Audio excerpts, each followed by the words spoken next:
So yeah, hello everyone. This is the unit number 5 which is ambiguity resolution. तो ये AKTU का NLP subject है, ठीक है, जिसकी सीरीज चल रही है. अगर आपने इससे प्रीवियस वीडियोस नहीं देखे हैं so just go and watch it. ठीक है, इससे प्रीवियस 4 यूनिट तक के मैंने सारे वीडियोस कवर करा दिए हैं. ठीक है, उसकी प्लेलिस्ट की लिंक आपको मेरे चैनल पर मिल जाएगी. सो या without further do let's get started. The agenda is, ठीक है, सबसे पहले एजेंडा देख लेते हैं. तो हम लोग यहाँ पर पढ़ने वाले हैं बेसिक थ्योरी ऑफ प्रोबेबिलिटी. ठीक है, उसके बाद हम लोग देखेंगे बेयस रूल. ठीक है, फिर उसके बाद हम लोग देखेंगे probabilistic language processing and then we will see Viterbi algorithm. उसके बाद है प्रोबेबिलिस्टिक कॉन्टेक्स्ट फ्री ग्रामर. ठीक है, जिसको हम लोग शॉर्ट में PCFG भी बोलते हैं. ठीक है, जैसे कि हम लोग पहले पढ़ चुके हैं CFG कॉन्टेक्स्ट फ्री ग्रामर, तो अब यहाँ पर हम लोग पढ़ेंगे प्रोबेबिलिस्टिक कॉन्टेक्स्ट फ्री ग्रामर. फिर उसके बाद है best first parsing, then word sense, ambiguity, lexical form and lexical probabilities. ठीक है, अब ये जो टॉपिक है lexical form and lexical probability, ये आपको क्वांटम में नहीं दे रखा है, but this is the question जो कि इससे प्रीवियस एग्जाम्स में आया हुआ है, so I have included it here. ठीक है, so yeah let's look at the first topic which is basic theory of probability. तो अब देखो प्रोबेबिलिटी क्या होती है. हमारी प्रोबेबिलिटी होती है कि किसी भी चीज के हैपन होने की कुछ पॉसिबिलिटी.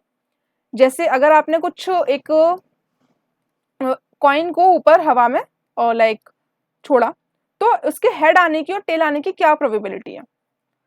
तो सपोज आपने एक कॉइन को छोड़ा या फिर आपने 2 कॉइन को ऊपर हवा में छोड़ा, तो HH, HT, TH and TT. ठीक है, so this can be the combination कि दोनों कॉइन्स पर H आ जाए, दोनों कॉइन पर T आ जाए, या एक H एक T एक T एक H. ठीक है, so this can be the possible combinations. तो इसी के कॉन्सेप्ट से हमारा बनता है प्रोबेबिलिटी. तो यहाँ पर क्या बात हो रही है कि it can be defined in terms of a random variable which can range over a pre defined set of values. ठीक है, तो जैसे सपोज यहाँ पर अगर मैं आपको पूछूं कि 2H आने की क्या प्रोबेबिलिटी है, तो आप क्या बोलोगे? 1 in the whole 4. It means H आने की probability upon the total probability. ठीक है, ये एक बेसिक होता है हमारा प्रोबेबिलिटी निकालने का फॉर्मूला. अब यहाँ पे क्या है, प्रोबेबिलिटी जो होती है किसी भी इवेंट की is the likelihood that it will occur. ठीक है, अगर प्रोबेबिलिटी 1 है तो इसका मतलब है इवेंट सर्टेन टू अकर, और अगर 0 है तो डेफिनेटली विल नॉट अकर. ठीक है, एनी नंबर अगर 0 से 1 के बीच में होता है तो इंडिकेट करता है सम डिग्री ऑफ अनसर्टेनिटी. ठीक है, अगर मेरा 0.5 होता है तो इसका मतलब 50-50 चांसेस है कि वो अगर जैसे आपका 0.5 प्रोबेबिलिटी है, तो अगर 4 बार आप कोई भी काम कर रहे हो तो उसमें से 2 बार मान लो इवेंट होगा, 2 बार नहीं होगा, तो ये 50-50 चांसेस हो जाते हैं. तो this is the basic theory of probability. ठीक है, अब उसके बाद हम लोग पढ़ लेते हैं बेयस रूल. ठीक है, अब ये जो बेयस रूल है ये काफी ज्यादा इंपॉर्टेंट है and this is the most famous in the probability. आप लोगों ने पहले भी पढ़ रखा होगा. इसका एक 2 लाइन का छोटा सा डेफिनेशन है, वी कैन से छोटा सा डेरिवेशन है एक, उसको मैं बता देती हूँ. ठीक है, सो लेट्स लुक. जैसे हमारे पास एक कॉन्सेप्ट होता है कंडीशनल प्रोबेबिलिटी का. ठीक है, we have a concept of conditional probability. PA intersection B, PB intersection A दोनों सेम होते हैं. ठीक है, ये आप समझ लो यहाँ से. PA upon B equal to PA intersection B upon PB. ठीक है, this is the first example.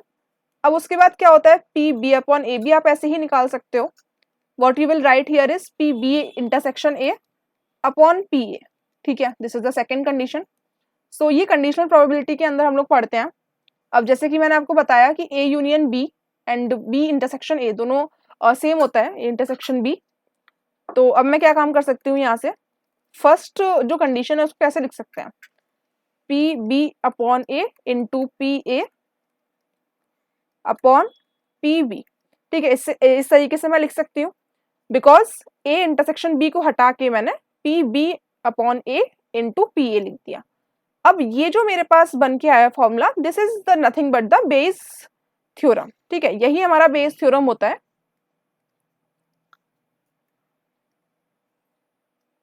ठीक है, this is our Bayes theorem. अब इसका थोड़ी सी थ्योरी पढ़ लेते हैं. तो बेस थ्योरम क्या कहता है, डिस्क्राइब करता है the probability of occurrence of an event related to any condition if considered case of conditional probability. ठीक है, it is also known as the formula for the probability of causes. ठीक है, ये काफी अच्छी लाइन है which you can remember. अब इसके एक एग्जाम्पल की मैं बात कर लेती हूँ. ठीक है, लेट्स टेक एन एग्जाम्पल. जैसे suppose you are given the data of one girl child. ठीक है, ये आपको दिया हुआ है and you need to find out the data of two girl child. ठीक है, this you need to find out. तो इट बेसिकली मीन्स कि अगर इस तरीके से कॉम्बिनेशन है, ठीक है, इस तरीके से कॉम्बिनेशन हो सकता है कि दोनों गर्ल हो या एक गर्ल एक बॉय, एक बॉय एक गर्ल, या फिर दोनों ही बॉयज हो. तो इसमें से आपको बताना है कि अगर वन गर्ल का डेटा दिया हुआ है, जैसे अगर ये पूरा दिया हुआ है जिसमें वन गर्ल है, तो टू गर्ल होने की क्या पॉसिबिलिटीज है. तो इसको अगर हम निकाल लेते हैं, like what you need to write here is कि हमारा 3/4. ठीक है, वन गर्ल होने की प्रोबेबिलिटी. तो यहाँ पे टू गर्ल आपको फाइंड आउट करना है. वन गर्ल दिया हुआ है equal to P2G intersection 1G into P like PB, तो 1G upon P1G. So let me take it. यहाँ पर B आएगा और यहाँ पर A आएगा. ठीक है, यहाँ पर 2G आएगा. तो अब मुझे क्या करना है, इसको सॉल्व करना है. तो आप यहाँ से सॉल्व कर सकते हो.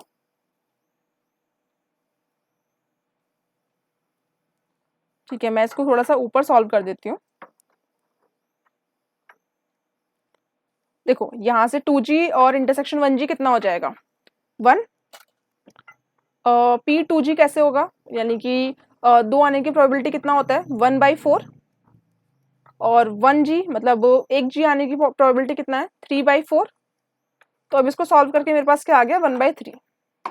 और अगर आप जनरली भी देखोगे तो आपके पास 3 टोटल प्रोबेबिलिटी है, उसमें से 2G आने की प्रोबेबिलिटी 1 है, तो 1/3. ठीक है, वैसे भी आपका आंसर 1/3 आ रहा था और बेस थ्योरम लगा के भी आपका आंसर 1/3 आ रहा है. ठीक है, so this is your example. Okay, so this is the whole Bayes rule. Now let's look at the probability language processing. अब देखो हमने अभी तक क्या पढ़ा, अपनी 4th यूनिट्स में हमने बहुत सारी चीज़ें कवर की फ्रॉम द स्टार्ट. ठीक है, NLP के स्टेप से लेके पाइपलाइनिंग से लेके हम लोगों ने सारा जो भी 3rd यूनिट में पार्सर से लेके सब कुछ हमने कवर किया अभी तक. तो हमने कहीं भी प्रोबेबिलिटी वर्ड को नहीं सुना. ठीक है, जैसे हम लोग जब पार्सर्स को भी टॉप डाउन बॉटम अप से बना रहे थे, तो अगर कोई भी प्रोडक्शन रूल लगाया, नहीं काम किया, बैक ट्रैक करके ऊपर चले गए, फिर हमने कोई अनदर प्रोडक्शन रूल लगाया जिससे हमारा लाइक जो इनपुट टेक्स्ट बन रहा हो. तो अब अगर हम प्रोबेबिलिटी का यूज करेंगे अपनी लैंग्वेज प्रोसेस करने में, so definitely it can help, it can increase your efficiency.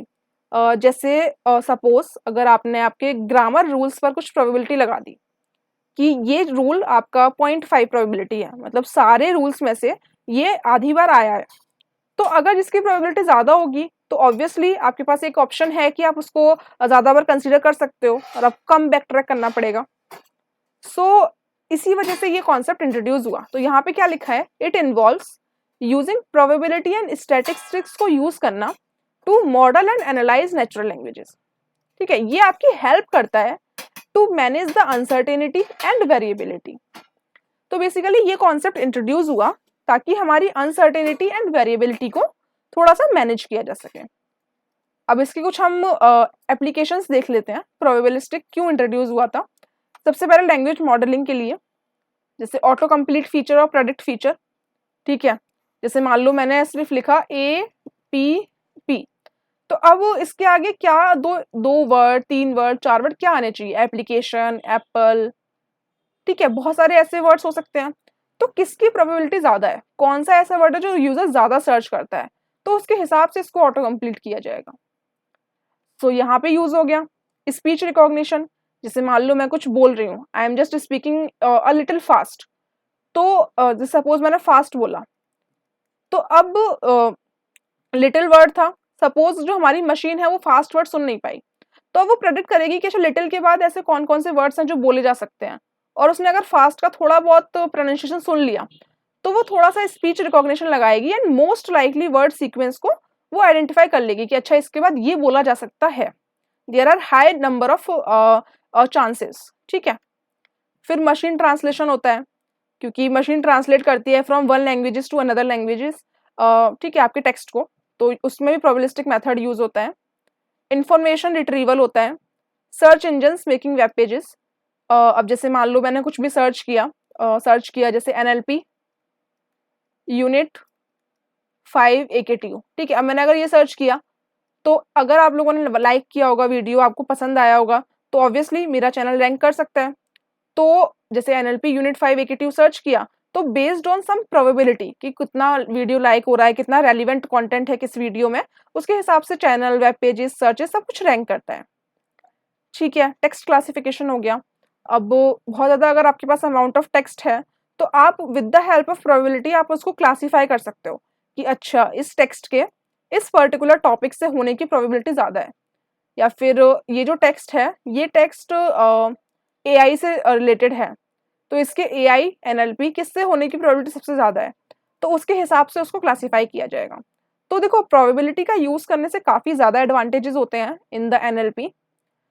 इसी वजह से CFG को हटा के PCFG भी लाया गया टू इंक्रीज द एफिशिएंसी, कि हम पार्सर से इजीली पार्सर जनरेट कर पाएँ, ठीक है, with less number of with less number of initiation prediction, ठीक है, जो भी हम लोगों ने पढ़ा था top down chart parsing algorithm में, ठीक है। तो ये सारी चीज़ें हैं।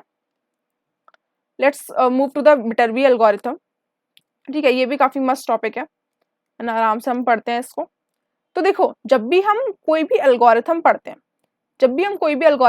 हैं, क्योंकि ये नई है हमारे पास टर्म, है ना, हम लोग बहुत टाइम सुन चुके हैं। एल्गोरिथम क्या होता है?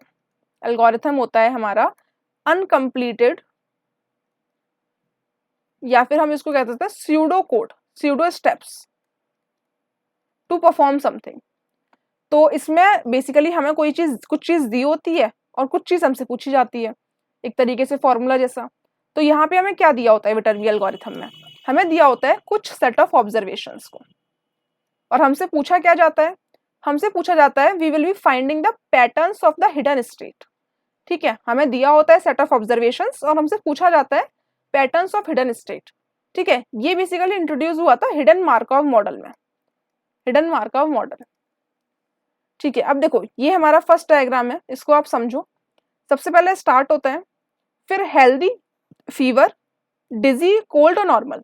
तो इसमें अगर मैं आपसे पूछूं कि मैं एक दिन नॉर्मल थी, एक दिन मुझे कोल्ड था, एक दिन मैं डिजी फील कर रही थी, तो जिस दिन मैं नॉर्मल थी उस दिन मेरे हेल्दी होने या फीवर होने के क्या चांसेस हैं, या फिर जिस दिन मुझे कोल्ड था उस दिन मेरे हेल्दी या फीवर होने के क्या चांसेस हैं, या जिस दिन मैं डिजी फील कर रही थी उस दिन मेरे हेल्दी या फीवर होने के क्या चांसेस हैं।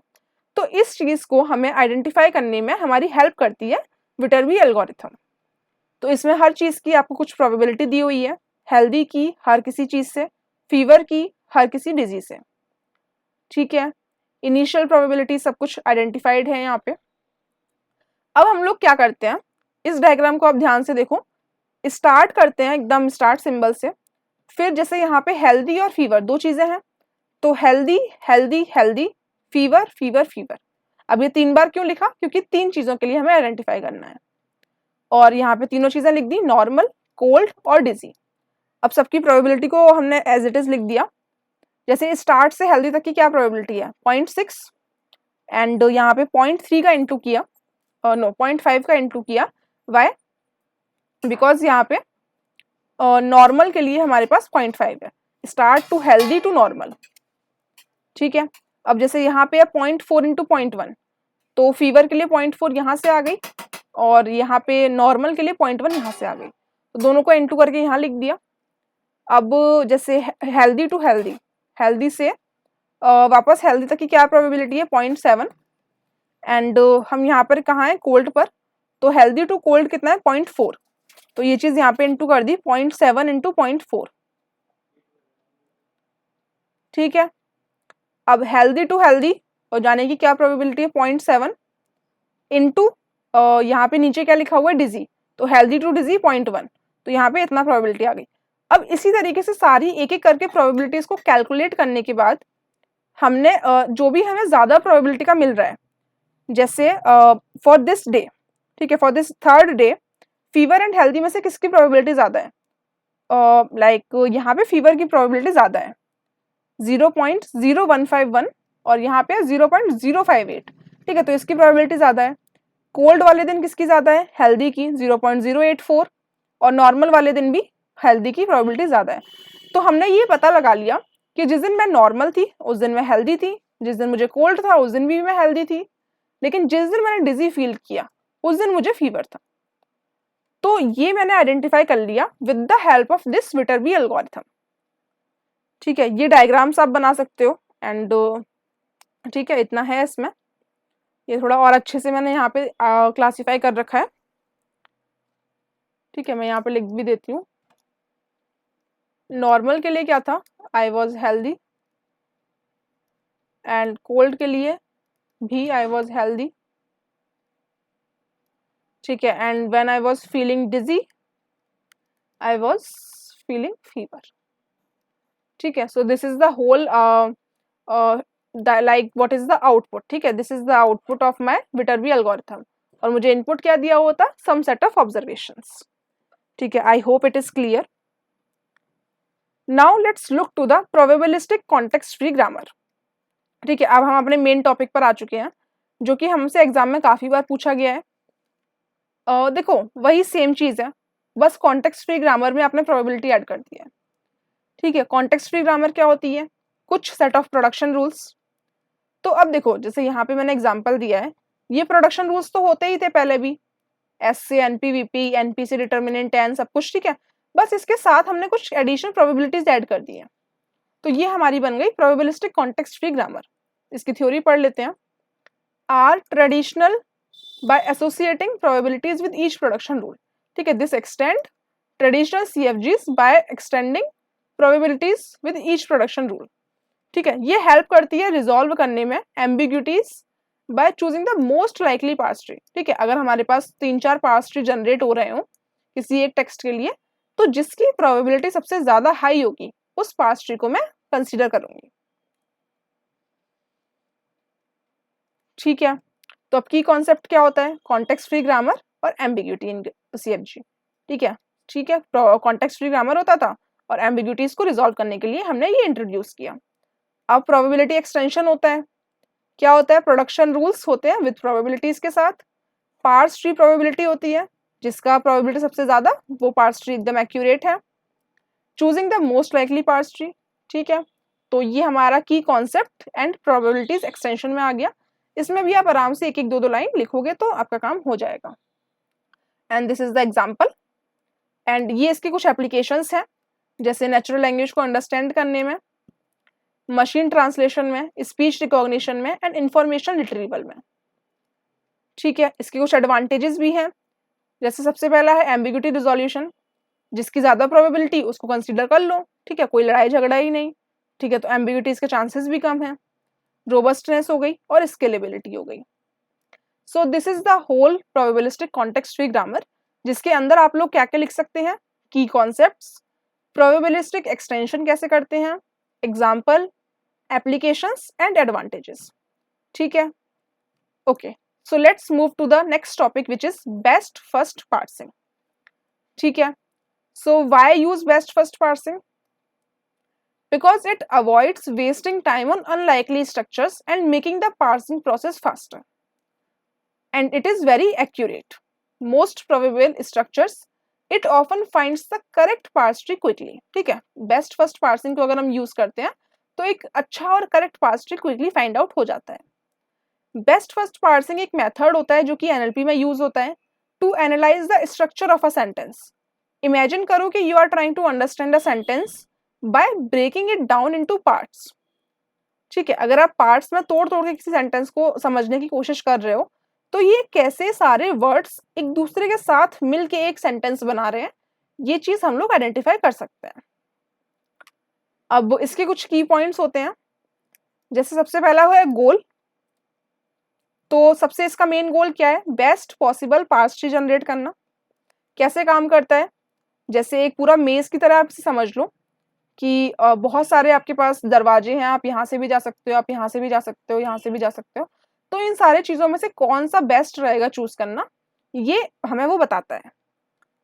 Setup like step by step कैसे होता है, एक सेंटेंस के से आप स्टार्ट करो, पूरा सेंटेंस इसको दो, उसका पूरा आइडेंटिफाई करेगा कैसे वर्ड्स इंटरकनेक्टेड हैं, किस पार्ट्स ट्री को आपको सबसे अच्छे से यूज करना चाहिए, लाइक कौन सा मेथड सही रहेगा या पार्ट्स ट्री जनरेट करने के लिए। ब्रेक डाउन करो सेंटेंस को पूरा वर्ड्स में, ग्रामर के रूल्स लगाओ यहाँ पे, और प्रायोरिटाइज करो पाथ को, मतलब किस पाथ से जाना चाहिए। ठीक है, ये हो गया हमारा बेस्ट फर्स्ट पार्सिंग के कुछ की पॉइंट्स, और बेस्ट पाथ को चूज करो। ठीक है, ये कीप ट्रैक रखता है most promising way to break down the sentence. Build करो एक parse tree, it builds possible parse trees, each tree show how the parts of the sentence fit together. ठीक है, तो अब बेस्ट फर्स्ट पार्सिंग में क्या क्या चीजें हैं कि ये आइडेंटिफाई करता है सारी सेंटेंसेस को एनालाइज करके, ब्रेक डाउन करके, कि कौन सा मेथड सबसे सही रहेगा पार्स ट्री जनरेट करने के लिए। ठीक है, क्यों यूज करते हैं, क्योंकि एफिशिएंसी और एक्यूरेसी अच्छा देता है, इसका एक थ्योरी दिया हुआ है यहाँ पे। फिर उसके साथ की पॉइंट्स क्या है, goal, how it works, step by step process, choosing the best path and building the parse tree. ठीक है, so this is the whole parse best first parsing. I hope it is clear till now. ठीक है, अगर अभी तक आपको video पसंद आ रही है and you are learning something, ठीक है, जो कि आपको एग्जाम में हेल्प करेगा, तो please please please make sure to like the video and share it with your friends also. It will help them to like grab the concept a bit faster. Yeah, so let's move to the another topic which is word sense. ठीक है, word sense तो topic का नाम है, but इसके अंदर जो theory है या फिर जो चीजें हैं वो ज्यादातर दी हुई है वर्ड सेंस डिसएम्बिगुएशन की। ठीक है, तो चलो समझते हैं क्या चीज है पूरी। देखो, वर्ड सेंस से क्या समझ आ रहा है, कोई वर्ड क्या सेंस करता है।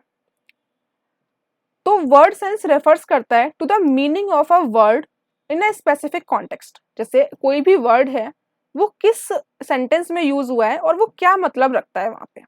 जैसे मैंने आपको बहुत बार एग्जांपल दिया है बैंक का, तो बैंक के दो मीनिंग हो सकते हैं, या तो आप इसको रिवर की तरह ट्रीट करो, रिवर ऑफ अ बैंक, या तो इसे एक फाइनेंशियल जगह की तरह ट्रीट करो जहां पे आप मनी डिपॉजिट करते हो। तो अब इस वर्ड का क्या सेंस बन रहा है किस कॉन्टेक्स्ट में। तो बहुत सारे वर्ड्स जो होते हैं नेचुरल लैंग्वेज में आर पॉलीसेमियस, मतलब एक वर्ड है लेकिन मीनिंग बहुत सारे हैं। Meaning they have multiple meanings depending on the context in which they are used. तो अगर हमें करेक्ट मीनिंग आइडेंटिफाई करना है किसी भी वर्ड का, तो इसी चीज को हम लोग बोलते हैं वर्ड सेंस डिसएम्बिगुएशन। ठीक है, अब अच्छा ये बताओ वर्ड सेंस डिसएम्बिगुएशन का इंपॉर्टेंस क्या है। तो देखो, इंपॉर्टेंस तो बहुत ज्यादा है। अब मैं बैंक में यूज कर रही हूँ मनी के लिए, और नेचुरल लैंग्वेज प्रोसेसिंग या एनएलपी ने समझ लिया रिवर, तो गड़बड़ है, फिर तो पूरे लाइक सेंटेंस का मीनिंग ही बदल जाएगा। तो इसीलिए ये बहुत ज्यादा इंपॉर्टेंट है। तो कॉन्टेक्स्ट समझने के लिए इंपॉर्टेंट है कि आप कहना क्या चाहते हो, इंटेंशन क्या है, और इम्प्रूविंग एनएलपी एप्लीकेशंस के लिए इंपॉर्टेंट है। अब क्या क्या टेक्निक्स आप यूज करते हो फॉर वर्ड सेंस डिसएम्बिगुएशन। तो सबसे पहला होता है नॉलेज बेस्ड सर्च। जैसे आप पूरा एक लाइब्रेरी बना लेते हो, पूरा एक लाइब्रेरी बना लेते हो वर्ड नेट का, कि जैसे अगर बैंक आया, ठीक है, अगर बैंक आया तो फाइनेंशियल की तरह ट्रीट करना है जब उस स्टेटमेंट में मनी, डिपॉजिट, कुछ ऐसे कीवर्ड्स हो, या फिर वाटर वगैरह कीवर्ड हो तो एक रिवर की तरह ट्रीट करना है, रिवर ऑफ द बैंक। तो इस तरीके से हम एक लाइब्रेरी बना लेते हैं। या तो फिर सुपरवाइज्ड होता है कि हम उसको एक एक करके इंस्ट्रक्शन देते हैं, सुपरवाइज करते हैं। या तो अनसुपरवाइज होता है कि एक बार बता दिया फिर वो आपस में खुद से सीखता रहता है। या तो कॉन्टेक्चुअल होता है। तो कॉन्टेक्चुअल में क्या आता है, डीप लर्निंग मॉडल्स का यूज होता है। जैसे बैंक का एग्जाम्पल आप ले लो, बैंक को कहाँ पर किस तरीके से यूज करना है वो बताया जाता है। ठीक है, अब क्या है, ये एक एग्जाम्पल दिया हुआ है विच यू कैन राइट। ठीक है, नॉलेज बेस्ड हो गया, सेमी सुपरवाइज हो गया, अनसुपरवाइज हो गया, या सुपरवाइज हो गया। ठीक है, तो अब इसका एग्जाम्पल क्या है, सेंटेंस लेवल डिसएम्बिगुएशन हो सकता है या तो डॉक्यूमेंट लेवल हो सकता है। तो देखो सेंटेंस लेवल कैसे होता है, the coach was old and needed repairs. तो यहाँ पे जो कोच है इसका मतलब हो सकता है स्पोर्ट्स का ट्रेनर, या तो एक कार, या तो एक व्हीकल। तो यहाँ पे इसका मतलब है व्हीकल। तो बेसिकली समझने में दिक्कत हो सकती है, तो यहाँ पे सेंटेंस लेवल डिसएम्बिगुएशन, मतलब इस तरीके से आप उसकी एम्बिग्यूटी को दूर करते हो। अब डॉक्यूमेंट लेवल कैसे हो सकता है? A news article about a recent bank merger. ठीक है, अभी एक डॉक्यूमेंट था, तो throughout the article bank consistently refers to a financial institute. ठीक है, अगर आपका कोई एक आप आर्टिकल पढ़ रहे हो जिसमें बैंक मर्जर के बारे में दिया हुआ है, तो यहाँ पे पूरी आर्टिकल में बैंक का मतलब एक फाइनेंशियल इंस्टीट्यूशन से ही होगा। तो इस तरीके से आप फिक्स कर दो कि उस पूरे डॉक्यूमेंट में उसका क्या मतलब होगा। तो these are the two examples, sentence level and document level. ठीक है, अब बात करते हैं एम्बिग्यूटी की। तो देखो एम्बिग्यूटी में मैंने ज़्यादा कुछ चीज़ें लिखी नहीं है, बिकॉज ये इफ़ यू रिमेंबर कि इश्यूज इन एनएलपी मैंने पढ़ाया था 3rd यूनिट के अंदर, वहाँ पर भी ये टॉपिक है कि क्या क्या इश्यूज हो सकते हैं। तो एम्बिग्यूटी में देखो आप क्या लिख सकते हो, लेक्सिकल एम्बिग्यूटी होती है। ठीक है, लेक्सिकल एम्बिग्यूटी होती है जिसमें आपका जो सेंटेंस है वो करेक्टली ब्रेक डाउन नहीं हो पाता है या टोकनाइजेशन में कन्वर्ट नहीं हो पाता है। सेकंड होता है कि आपका सिंटैटिक एम्बिग्यूटी होती है जिसमें आपका सेंटेंस लाइक सिंटैटिकली करेक्ट नहीं होता है। ठीक है, जैसे आपने लिख दिया गोना गो नाउ। ठीक है, तो अब ये सेंटेंस तो सिंटैटिकली करेक्ट नहीं है, अब डेली में चाहे यूज कर लो। अब सिमेंटिक हो गया, तो सिमेंटिक एम्बिग्यूटी क्या होती है कि आपका जो पार्स ट्री है वही सही से नहीं जनरेट हुआ इससे प्रीवियस स्टेप में। तो जब पार्स ट्री ही नहीं जनरेट हुआ तो वो सिमेंटिक क्या करेगा, या फिर जो हमारे वर्ड्स का मीनिंग है वो आइडेंटिफाई नहीं हो पाया सही से। फिर इसके बाद आता है डिस्क्लोजर। ठीक है, डिस्क्लोजर एम्बिग्यूटीज भी होती हैं। इसमें क्या होता है कि हम बिफोर और आफ्टर वर्ड्स को सही से इंटरप्रेट नहीं कर पाते। ठीक है, इसके बाद होता है प्रैग्मेटिक। तो प्रैग्मेटिक में क्या होता है, प्रैग्मेटिक एम्बिग्यूटी में होता है कि हमारा जो कॉन्टेक्स्ट है वो सही नहीं समझ में आता, क्योंकि वर्ड सेंस एम्बिग्यूएशन हो जाता है, मतलब कुछ एम्बिग्यूटी आ जाती है वर्ड के सेंस को समझने में। जैसे बैंक है, यूज तो होना चाहिए था फाइनेंशियल की तरह, और गलती से समझ में आ गया रिवर की तरह, रिवर ऑफ बैंक। तो ये भी हो सकता है प्रैग्मेटिक एम्बिग्यूटी में। तो आप इतना आराम से लिख सकते हो, डायग्राम बना सकते हो। ठीक है, this is more than sufficient in ambiguity. फिर उसके बाद क्या टॉपिक आता है हमारा, लेक्सिकल फॉर्म। ठीक है, लेक्सिकल फॉर्म, अब ये क्या होता है, देखो लेक्सिकल फॉर्म होता है एक स्पेसिफिक शेप और representation of a word in language, कि कोई भी वर्ड अपने स्टेटमेंट में किस तरीके से यूज हो रहा है। जैसे रन है, तो रन तो एक नॉर्मल सा वर्ड है, अब स्टेटमेंट में आप उसे रन्स यूज करो, रनिंग यूज करो, रेन यूज करो। ठीक है, दैट डिपेंड्स ऑन यू। तो इस तरीके से मतलब जो भी हमारा वर्ड है वो कैसे एक स्टेटमेंट में आ रहा है वो हमारा लेक्सिकल फॉर्म के अंदर शो होता है। की पॉइंट्स क्या होते हैं, सबसे पहला बेस फॉर्म, इन्फ्लेक्टेड फॉर्म, स्टैमिंग या मोर्फोलॉजिकल। तो बेस फॉर्म में वही आ गया कि रन हमारा बेस फॉर्म है और बाकी सारे उसके अदर सब फॉर्म्स हैं। इन्फ्लेक्टेड में वही हो गया, रन है तो उसका पास्ट फॉर्म बना दिया रेन।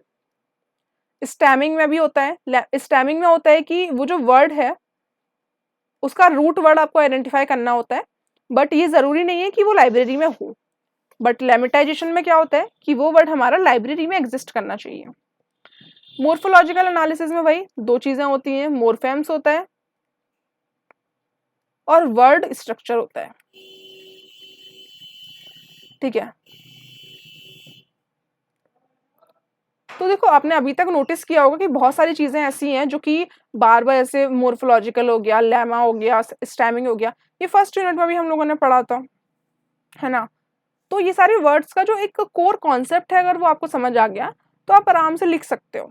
ठीक है, फिर लेक्सिकल प्रोबेबिलिटी होता है, ये तो हो गया लेक्सिकल फॉर्म, और ये हो गया प्रोबेबिलिटी। तो it refers to a likelihood of probability of a word occurring in a given context और कॉर्पस। ठीक है, it is extensively used in language modelling. तो इसके की पॉइंट्स क्या होते हैं? Unigram probability, bigram probability and maximum likelihood estimation and smoothing techniques.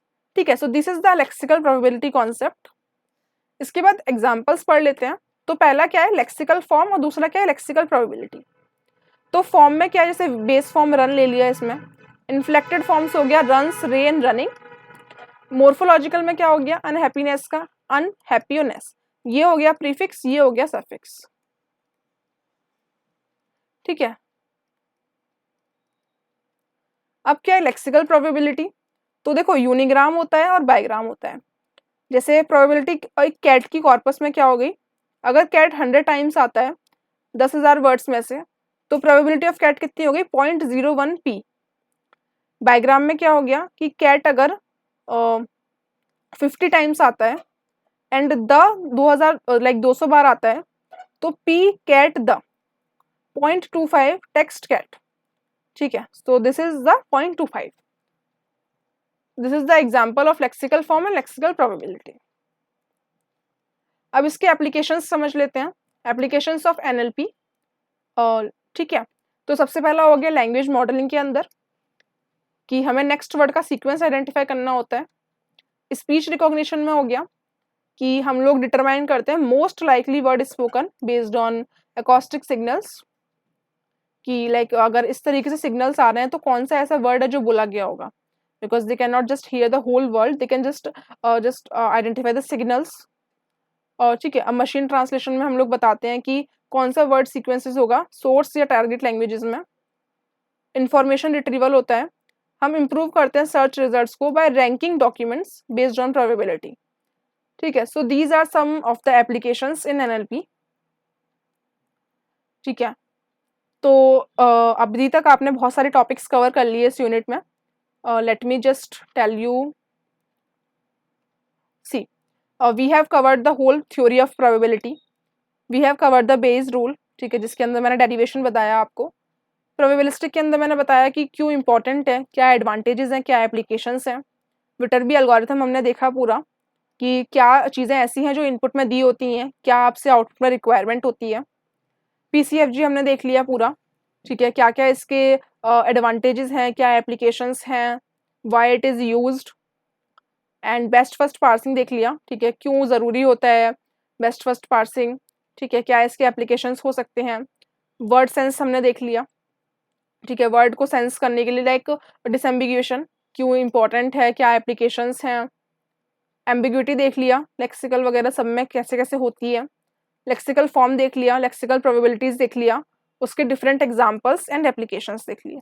ठीक है, so this is your whole unit number 5। ठीक है, this is your whole unit number 5। So yeah it is done. If you guys have liked this video, please make sure to share it with your friends and do subscribe my channel. I'll make such kind of more videos to help you guys. Yeah, so okay, thank you for listening till now. See you soon in the next video, and you can comment to it down below कि आपको किसका next tutorial चाहिए। ठीक है, कौन सा ऐसा subject है जो कि लाइक आपको पढ़ना है। So I'll definitely try to make the videos on those subjects. So yeah, thanks for listening till now. Keep learning and keep exploring. See you soon.